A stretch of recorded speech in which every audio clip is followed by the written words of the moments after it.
On passe chez Ducati avec Fabien qui va nous présenter la super belle Panigale V2.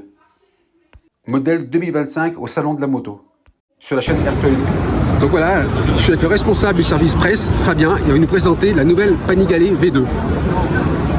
Alors cette nouvelle Panigale V2, la 2025, si vous voulez qu'on fasse un petit peu le parallèle, elle est plus légère, elle a un petit peu moins de chevaux, mais elle est plus légère, plus maniable, plus accessible. C'est un nouveau moteur, c'est le nouveau moteur de la plateforme, la nouvelle plateforme V2.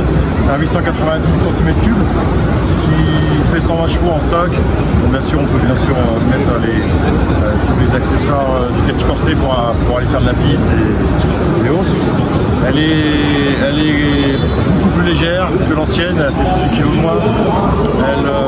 Elle va être beaucoup plus confortable. Et là, je vous le dis parce que les journalistes ont essayé cette semaine en Espagne. Elle a une position un crayon de pilote beaucoup plus confortable et accueillant. C'est une moto qui va être aussi éligible au permis A2. Très bien. C'est important. Mais ça va ouvrir un large spectre au niveau commerce. Ouais, tout à fait.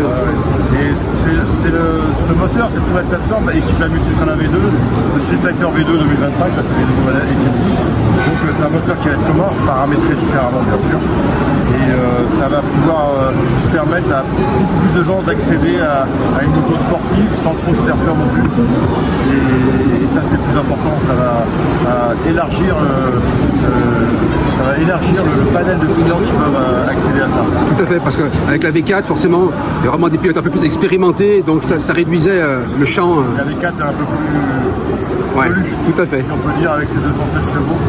Et là, il faut quand même pour faire piloter, il faut avoir plus que des notions.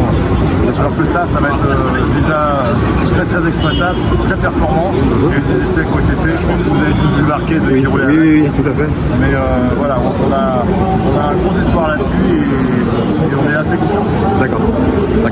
Alors, pour parler de MotoGP, vous mettez qui devant cette année? Question piège. Ah. Vous avez deux belles têtes d'affiche. Ça va être chaud parce que on va dire qu'il y a que des bons quand même dans cette catégorie.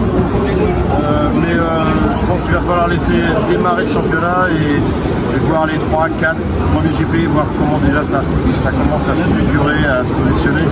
Mais bon, il y a beaucoup de postulants, même si Marquez, tout le monde le donne favori, mais bon, Bagnaia est toujours là et il n'est pas à l'arrêt.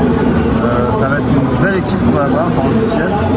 Mais je pense qu'il faut laisser démarrer les premiers GP et puis après commencer à tisser une toile et faire des projections. Très bien. On peut regarder? Ah, il y a beaucoup de monde. Je suis tout prêt. Hein.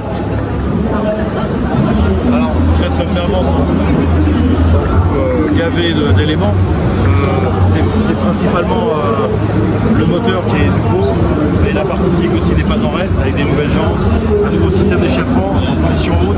Je rappelle un peu pour les connaisseurs les superbikes comme celle qu'avait Chase Davis. Le confort a été accru, les guidons, les bracelets ont été revus, c'est beaucoup plus confortable. On est à la croisée de l'ancienne V2 et de la Super Sport que vous connaissez. Bon là c'est la version S, donc elle est au lit. Donc finalement il y a beaucoup, excusez-moi, il y a plus de confort cette moto, c'est extrêmement bien ça. Le crayon de pilote est plus confortable, il y a plus de place et d'espace pour se loger, pour pouvoir bouger. Mais ça ne reste pas moins une sportive, mais avec des guidons plus confortables, un peu plus écartés, un peu la façon qu'avait une Troy-Bélis de rouler. Mais une bulle qui va protéger beaucoup plus, un tableau de bord nouveau, c'est ce qui va être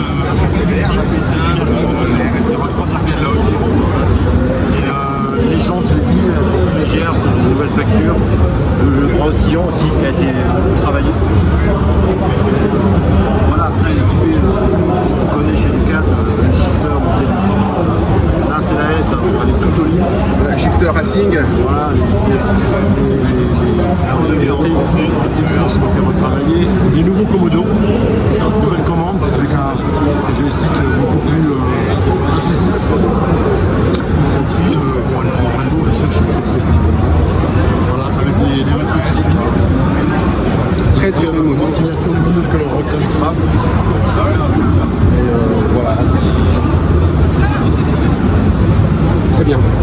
Bah, écoutez, je vous remercie. C'est moi qui vous remercie. Des explications. À bientôt. À très bientôt.